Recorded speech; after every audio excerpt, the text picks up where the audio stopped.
Toza kokoba avec Pascal Mukuna mbote na yo. Mbote sanga. Tokutani lelo mikolo ebele. Alors confinement des oboma parce que pour na kokota bo likambo ezalité mais j'espère que vous avez la santé malamu na tongo lelo. Très bien. Très bien. De l'autre côté, Jean-Marie Kassamba, président UNPC, mbote na yo. Tokutani lelo normalement d'arrache-pied hein, parce que lobby tozalaki au salisu marathon lelo na tongo, ça valait la peine hein? Non, exact devoir, il y a mémoire, il y a devoir, il y a beau solo. Très bien. Aujourd'hui, nous sommes journalistes, tous avons défaut moko, il faut qu'on lande la makambo, moko na moko à la source, et puis qu'on rétablir les choses à leur place. Pour le lobby, rechercher l'information, traiter l'information, publier l'information. Très bien. Ça, c'est moi. Très bien. Alors, tous les bateau besoin la option na radio 97.4 ata kure katani zala pembeni chaka na radio 97.4 et puis ceux qui la radio peut-être besoin un numéro de téléphone pour comment message comment message non si vous avez des questions 081 355 26 32 ou on est dans la radio 081 355 26 32.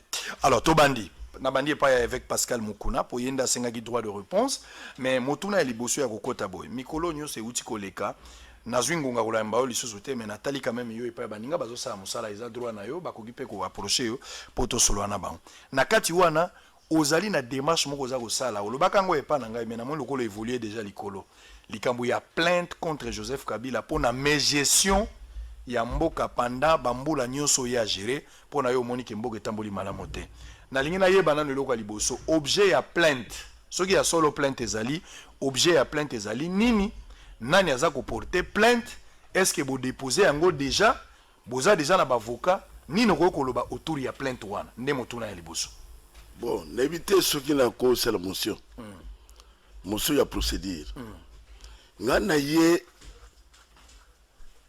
pour la droit de réponse. Très bien. Moi je pense tout le monde bandera wana ezali na makamunde kwa lobby sur ngai. Vous permettez à ce que toi adopter oui, tout bandela wana parce qu'il y a le but que il faut traiter l'information, il faut que le bobo solo tout bandela wana. Alors c'est-à-dire au corriger to opesa makanisi non na oya lobaki d'abord simande to côté na makanisi. Très bien, OK. Dans Banza, si je ne me trompe pas, de quoi lobaki et le quoi liboso, il y a identité nangai. Alors bien zeli mwana ya mukuna chipo ya wakazadi, mukuna Dieu. Mais je pense aux zeli chevronné de tikoloba ya média. Au lobby il faut information pour traiter yango ko lobo busolo. Mais au lobby on est busolo te. Ngana za mwanda mukuna chipo ite. Zamana mukuna chipo ite. Mukuna Dieu. Je n'ai famille wana te. Donc, aux hommes, on a déjà que c'était montage, c'était mensonge, sur moi. On a mensonge à liboso. Na famille, on a pas appartenir. Ngai, nazali mwana ya mukuna Alexandre, na Kasai Oriental, mukwanga, mukwachimuna. J'ai ma famille qui est ici. J'ai ma mère, Azana Kananga, Mwena Kalamba, famille ya chef Kalamba, c'est ça ma famille à Kananga. Je ne suis pas de Chipoui. Donc déjà, d'emblée, ma kamolobi est allé à soloté. C'est pour cela que na qui na que non. Ma kamolobi est sur Nîmes, ça ne me concerne pas.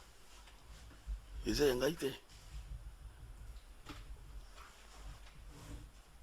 Yami Balé, ils allaient sur le Cambois BT à l'instant, lui que mon connaisseur là qui n'a pas bon que c'est la Renaissance. Kabila Moutouapé c'est bon. Je dis faux. L'air to bandé Renaissance. Hein? La seule Renaissance. Renaissance c'est comme une marche. Mais n'a quoi qu'il y ait des simples.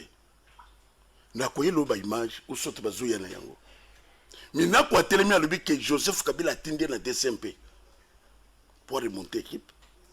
Mbongo yango na zobo me renaissance. En même temps, à saler renaissance, en même temps, atindi mina abo me renaissance.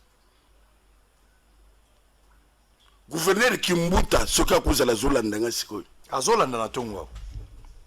Asalaki bémission belé na télévision pendant koloba que équipe pour nesika ko sala entraînement bakanga na bato bazo sala entraînement d'équipe pour salaki équipe pour salaki ngwana soko zebete ngana sambi na ba service de sécurité gouverneur na weji soka ko sala zone ngana kolozi tout ça qui na bureau na ye équipe il faut kufa azola ndangai même bato aner bayebi bakitelenga na bureau ngaba mema ngai na ma campagne à 2h du matin pour l'équipe Pour la renaissance. pour la renaissance et ça dans ma camususo je me réserve qui n'a pas le banane de côté bino busala qui équipe te équipe les resol ba ke évêque azaki na monte Kabila yena 97 na 97 les rafutele ye Kabila zaki na lupang Kabila zaki na mbongo mais ngane zaki na mapang ngane zaki na mituka na 97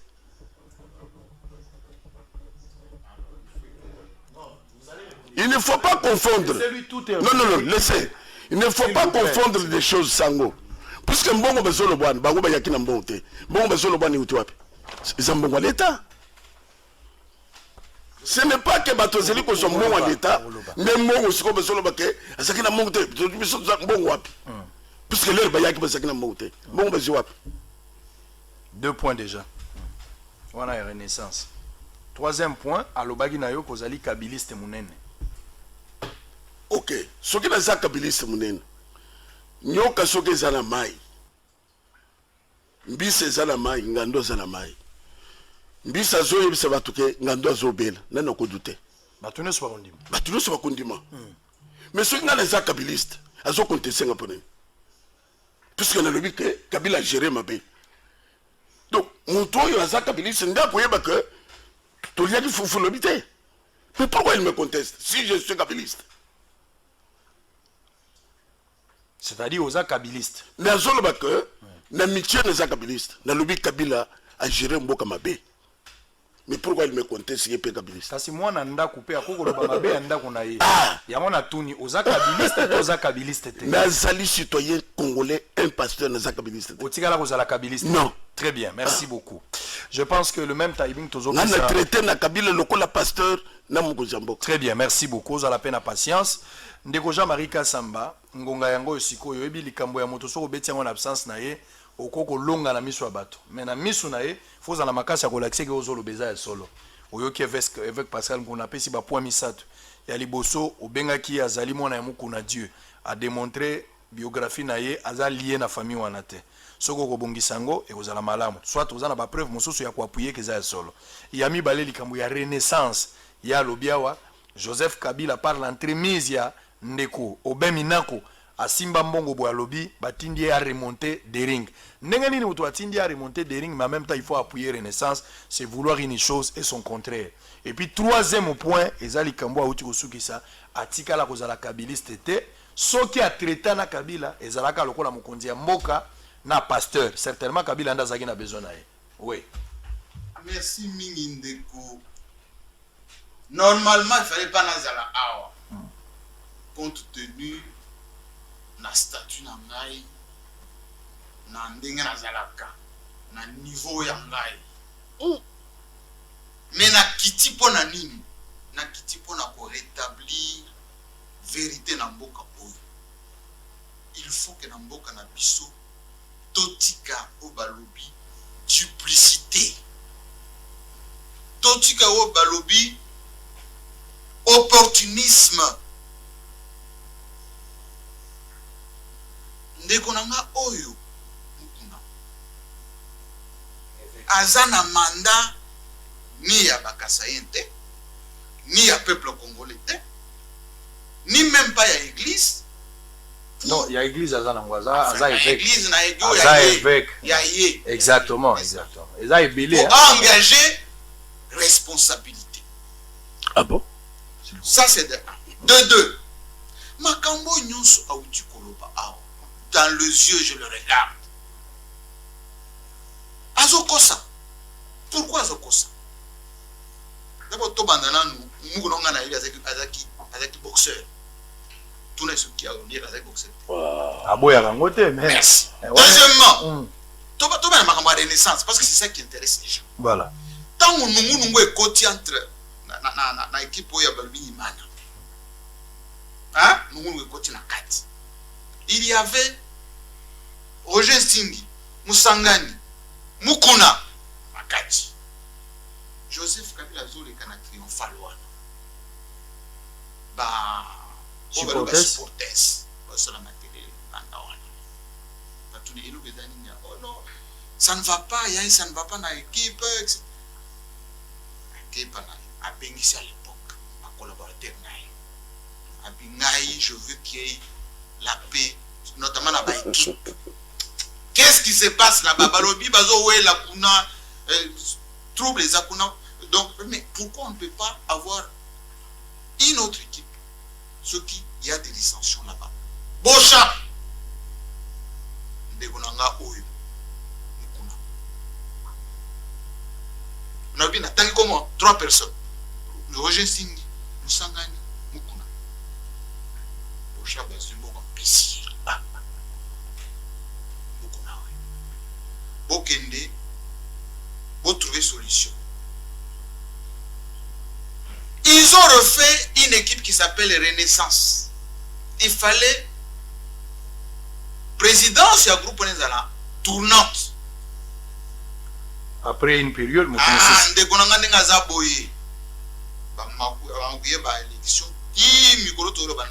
jamais président de la tournante a récupéré Renaissance. À chaque fois, tant qu'on a besoin d'un bongo, accueilli.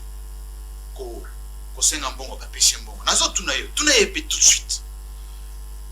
Premier bus ya Renaissance asoma na mbongo ya wapi yoyo asoma na ni bus ya Renaissance achat ba joueur na ba déplacement azombongo wapi. Troisièmement azolo bazaka kabili c'était Kabila te. Enfin, Aza Kabili c'était. Et tombé bien, le même chapeau. Oh, elle a attaqué na payote côté Grand Hôtel Kuna. Pendant la campagne, il y a Shadai. Chapeau Kamoko. Mais elle a attaqué Pembe. Comme nous sommes sur la campagne de Shadai, elle a attaqué Pembe. Il y a une commission, il y a une église de réveil. Azalaki yemo côté. Bazaki ba mususu. Bakamara na église. Mbongo oyo na pesa kombo na misuka tete na pesa kombo na place azoki kombo. Tembe na ya mwana c'est que faut dire. Il y a zana temba zone di matin. Babesi mbongo wana. Allez, 350 000 azawana. 350 000 $. Oui, pour la commission wana installée. Oyo Pascal Mukuna évêque azwa na Grand Hôtel. Grand Hôtel. Et pas ya moto azako gérer budget ya campagne. Moto angwa yebanité. Moto angwa yebanité. Si ma zone di magate, il y a zone di magate. Moïse Kanga. Très bien, Moïse Kanga.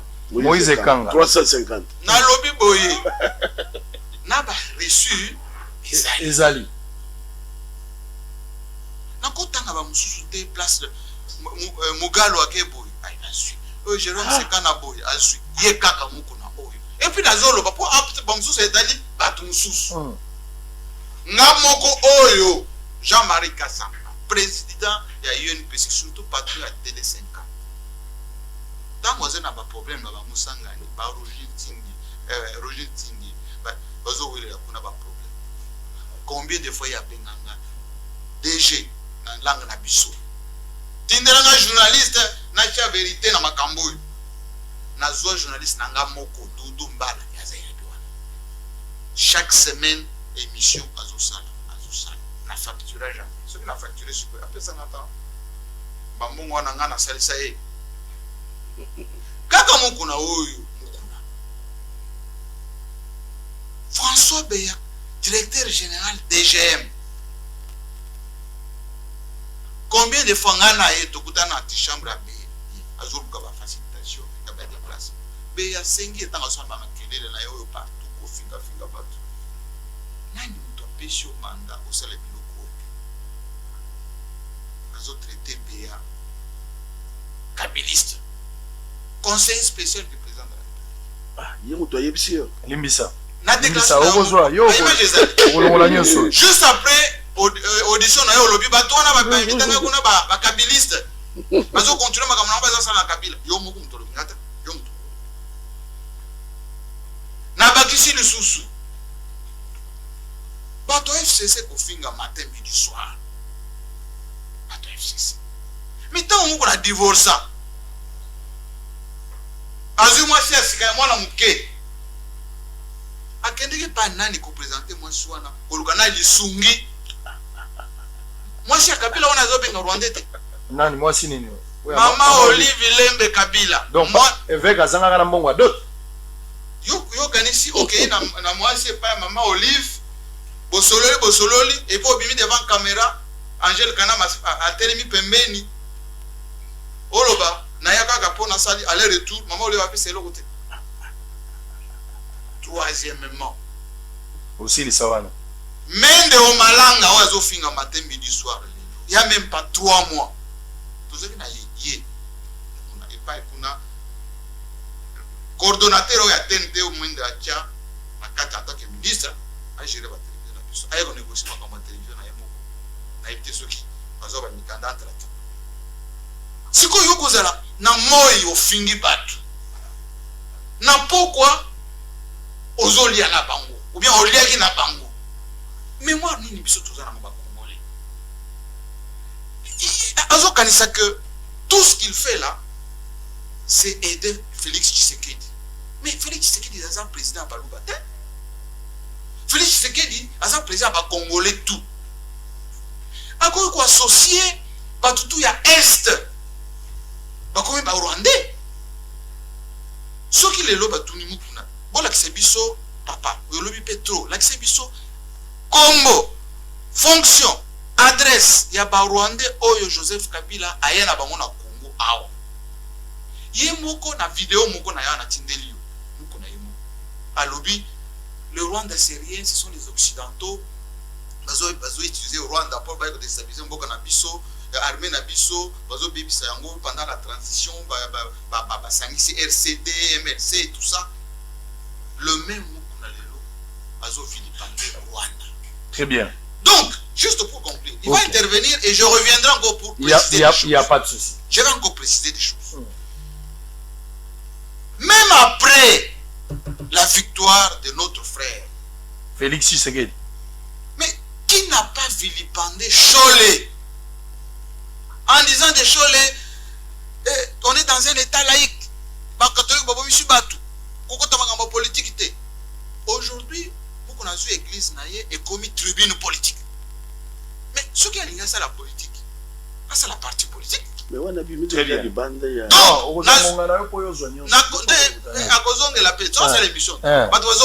il faut que Namboka Oyo oko quitter Olé na Tongo na midi au Baliki au Fingi. Très bien. Après midi au Fingi. Je vais juste conclure par là.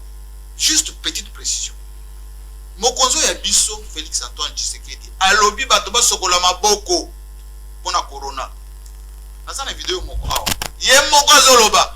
Bato senga biso to sokola maboko. To sokola maboko na zelo. Est-ce que Kabila muto alobi ba to sokola maboko? Donc il faut que dans ce pays on ait un minimum. Mais cette démarche elle est quand même normale, c'est-à-dire même ngai même yo même yé ezala yo lobi na ngai photo mela mai so iko posate na koko yebisa yo donc elingi ko lobate soko za na kati yanda koko critiquer te yo pe so critiquer Joseph Kabila à un certain moment dans un sens positif. Très bien. Il ne faut pas se dénier. Très bien. C'est-à-dire yo lingi des responsables. Il faut s'assumer. Bien évidemment. Très bien. Merci beaucoup. Je reviens vers vous. Alors, S'il vous plaît. Référence au- S'il vous plaît. S'il vous plaît. Na communion so naza kotunaye.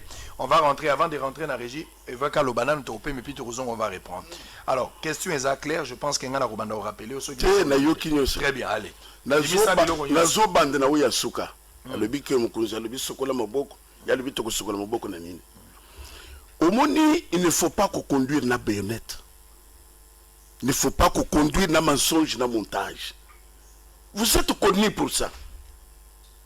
Olakisaki photo ya caméra na mbete hôpital que caméra za malade. Okolo hôpital wana. Na koyela yo ba ipise puisque batu bakangami kuna. Eloko wana eza mutu ya mutu bache ezali ya mutu mususu. Photoshop. Ah. Ndo ya saleli ba émission ebele sur caméra. Mais à quoi c'est biso hôpital caméra ezali po yeba montage. Bon tu ko sala montage na changu. Ezo sala passe na mawa. On le dit que le niveau na yo au cas ko ya wote. Donc c'est-à-dire que bino bozali kolo.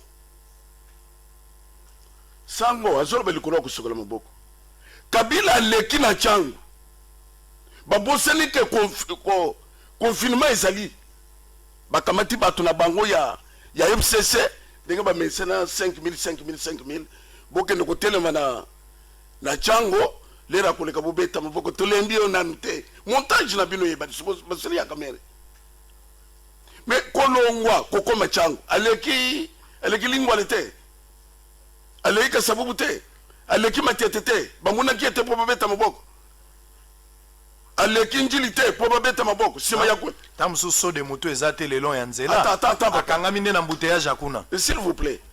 C'est-à-dire que koleka Pascal a kominjili ta leki biboite kuna ba mona ki était montage na bino e yebani na mboko. Mengana zo tuna ye. Le Rwanda confinement wo bino bolobi que bato ba bimate balata masque. Bato ba sala plus de 20 te, bato ba sala plus de combien? So côté les bateaux na masque. Bino faut bosamba. Bon mon peuple congolais le col ya lobité. Ya biloko bo sala ko sala lukuta après ba télévision bo fandi bo so sala propagande ba tala bus ya renaissance. Na quoi non ndazo comme na bon c'est comme na bis. Ça veut dire que na uti ko yebisa yo. Il faut sala ka bango soni les baso le biloko mbongo. Kabila Joseph Faïna 97. Azaki na mbongo te. Mbongo ya zolo besiko ke ba peso 200, ba peso 300. $350,000. 350. Pas ya Moïse Kanga tangina kombo. Vous allez laisser ça papa. Nazo rappeler. Et ça y en a. Non, s'il vous plaît, calmez-vous. Oui, papa. S'il vous plaît. Ngane nazo tuna mituna. Na otuna, ceux qui besoin zali ozana bik koma ou rappeler. S'il vous plaît. Avec ozana maloba. $350,000 aux yeux pas ya Moïse Kanga. Tu connais Moïse Kanga. Ça bandi la boshaba. Ah, le boshaba ouais. Na seli ko ebisa yo sango na kutana na boshaba te. Même boshaba place azana ndoko na ye. To bandi na boshaba renaissance. Kabila lekina martyr. Kabila bengi bato. Équipe wana basala rotation. Tokutane wapi? Oui, ezali ce qu'on appelle ndenge ba mensana. Ngana yebi que leur mouvement ya koboma équipe eye na boya ke na bisaki bango même bokangai. Renaissance okufate. Oui, mais pourquoi baseli kwa na likambo renaissance? Ezali pona ko bomba na soto ko distraire biso na makambo tozolo ba yamboka. Puisque na niveau na bango ba kwa na likambo renaissance te. Mais lokola ba yebike bazana argument te na makambo tozolo ba. Nana fingi mutu te. Même les razolo ba ke ba to FCC ko finga, abi miso ko finga. Akokende te sanka lo ba ko finga wana. Tozolo ba pillage, tozolo ba muyibi, tozolo ba mboka oye kufi. Toko koma na place wana. Puisque il y a zalaka animateur principal, il y a 5 chantiers. Toko tala 5 chantiers c'est la miwapi. sango na mukuse na koyebisa yoko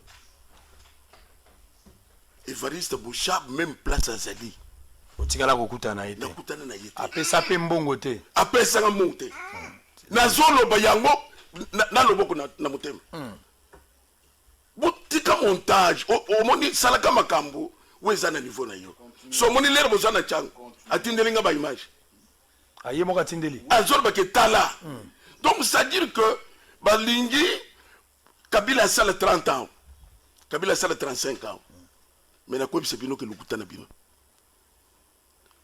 c'est-à-dire que il faut boyer que loko nyoso zaka ne bandi na suka nyoso bozo salwa na bosala kaka pona kutelisa bato ke Kabila zana bato Kabila bezo betele maboko Kabila est là évêque s'il vous plaît s'il vous plaît nazaka epana yo s'il vous plaît mais papa alobi nazaka epana yo tango zo développer idée soki motune ezali tikanga na kota ngonga eza pano na botoli yo makambo te nazala makambo ya lobby esengeli yo sokola mitu ya bato na lingi na koma papa okay likambo ya $350,000 na likambo ya bus na achat ya ba joueur makambo misato na zolo ba ko zolo ba wana okay na lingi na koma mais ko katanga puisque yeye ya zolo tokei te nazo préciser yo nasali mabete tokei Ozana ngonga na kwebisa yo boy Renaissance n'a rien à voir na FCC très bien makambo mo zolo bwana ngane zokele bagomba ne zokele bagomba o mingi ba pesa 350,000 te zaka combien na zolo ba ke ba pesa 350,000 zalaka combien non l'air makambo ya Renaissance e yindi na boyi bapesaka avec les bis bapesaka DCMP bis oyebi yango de bayebisinga que lokolo zo tenir nani ndenge topesaki beki musu bis tozo pesa à part Mazembe ndazwaka te voilà mon frère na kwebisa bino que bosala te peuple congolais bozwango lokolo tumwa biloko pamba pona mbongo nyonso boyibibi ya mboka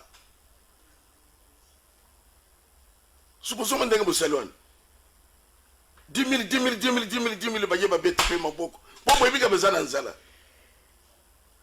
bobika bezana nzala bo créer nzala bo manipuler peuple congolais na ndenge nyonso donc tout ce que ça pour raconter wana ngena so kamo mingi FCC bandima que babomi mboka très bien merci beaucoup mais et sango na kusengo boy le coup la casse ambazali na quoi biso que Renaissance c'est un faux débat très bien voilà donc l'essentiel bozo que l'essentiel yango to kota deuxième phase mais le quoi yo lobaki nanga na ebandeli sengela ki obongisa makamunyo so ya lobaki lobi nde yango moni motion yo kotisaki wana yango nde to bandi na wana mais nazui mituna mibale biano te likambo ya Renaissance na bosani yango déjà mais na koloba ya Jean-Marie Sambe kotika lokola lobi ya solo tant mso eza lokuta tant mso eza solo alobeli likambo ya campagne électorale bozalaki lituluku ya bato olataki pembe Moïse Ekanga apesi yo $350,000 lokola ya campagne wana lokuta to ya solo naza comme ce que faux archi faux faux archi faux on moni campagne reçu ezali ok bapesaki na image na filmé naza koyebisa yo que lokuta Moïse Ekanga azaki na makambo ya élection te moto mais naza koyebisa yo finance ya campagne ezaki bango wana bino nazoloba ke wana interne na bino lere babengi bato abengaki tina na bayibenge babengaki tout le monde par respect na kendeki la sali campagne place moko te na telemaki na commune mpona kosala campagne très bien na campagne okobenga mutu nyonso azalaki na groupement ya selile bapesa pa meme $, mbongo nyonso balia bango moko bapesa pa meme $, na mutu tuna bato ya selile au na zoloba bazolanda bien donc normalement il faut pas foutre kutu mbongo na musala oyo salaka nga na salaki musala te très bien merci beaucoup on va rentrer c'est juste chapeau ya lati oyo ya lati oyo yango ya lati du jour na yaki papa deuxièmement comme sango yo za mtopole lo lati pembe reçu oyo asignaki azwi mbongo ezali et puis apesa pe ba camarade na été Il y a église. nazoloba na yo boye.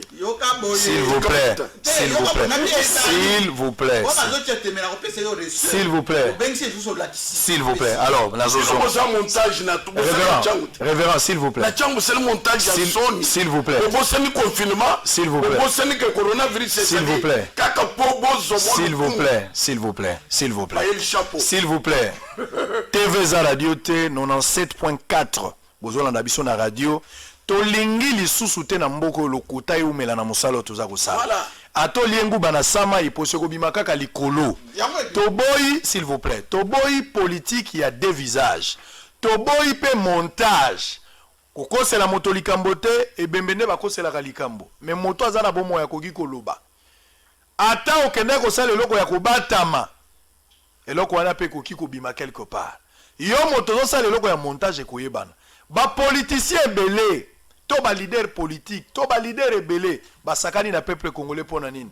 Bakoya ko négocier na compte ya peuple mais intérêt individuel ya yemoko. Lobi soki likambo simbite eza na bato bazo ko changer le lenge belé. Yango biso na bo solo to ko bombelo ko te, bimisa ko zala rechonde malamo ko zala congélateur te. On va souffler en vidéo, toza ko zonga, siko to kota likambo etali plainte, bato ba bimisa biloko nyonso bana ngomota ko zonga leloko azate, sukande yangoyo. Bosolo na politique officielle, bientôt chaîne na biso ezakoya. Numéro ya banque, ya M-Pesa, ya Orange Money eza na C, apporter soutien na yo pour na kosalisa musalo sango aza kosala. En image et puis on se retrouve après. La Fondation Shadrack Akolo a organisé différentes activités pour sensibiliser la population congolaise sur l'existence de Covid-19 en RDC et les respects des gestes barrières édictés par les autorités. 4 sites ont été retenus à cette occasion, dont Pakadjouma, Kambumba, Orphelina Kolok-Angaba et Homme de Vierre de Saint-Pierre situé dans la commune de Kinshasa. Dans la jubissière, elle a apporté un lot de biens de première nécessité composé de 300 sacs de riz, 300 bidons d'huile de 3 litres, 30 sacs de sucre, 300 paquets de jus, 12 cartons de savon liquide, 12 cartons de désinfectants, 300 masques en tissu. Quelques bénéficiaires n'ont pas caché d'exprimer leur satisfaction. Mbopenza topesi merci epai ya Nzambe oyo apesaki biso mwana oyo bongo asali ye azala lokola azali lelo mobeti monene ya ndembo na kati ya ekipe na biso ya RDC. Topesi ye merci pe mpona likanisi kitoko oyo azwi ya kokanisa baboti bandeko epai ye awutaki. Nashukuru sana na fondation anafanya kwa hii mama kutukumbuka wakati ya tabu. Mungu ambariki sana, anaonesha upendo kama ataenda mbele. Mungu amsaidie na ambariki sana kukaa na yeye anafanya. Hapa tuko wapi mama? Mingi biko nao hapa tupatie. Shadrack Akolo, le numéro 1 de cette fondation, bien que loin de ses compatriotes, lance un appel au respect strict des gestes barrières pour éviter la propagation de cette pandémie. Bonjour à tous, c'est encore moi, votre frère Shadrack Akolo. S'il vous plaît, luttons tous et gagnons tous ensemble contre le Covid-19. Signalons que la fondation Shadrack Akolo a remis une enveloppe consistante à l'orphelinat et une autre pour l'homme de vieillard de Saint-Pierre. Je vous invite à décortiquer avec moi ce fameux article 26 qui a fait couler tant d'encre et de salive.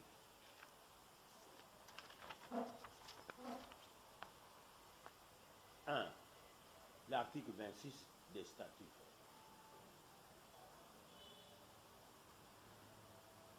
On n'a pas besoin de fréquenter une école franco-maçonne de la place ou extension de l'Université libre de Bruxelles pour subir une initiation en droit par un gourou pour comprendre que notre président du parti, élu et investi président de la République, Yafati, bien-aimé, Félix Antoine Tshisekedi Tshilombo, se trouve bel et bien dans le cas de figure d'interdiction constitutionnelle, puisque sa fonction de chef de parti est incompatible avec celle de chef de l'État investi, c'est-à-dire ayant prêté serment.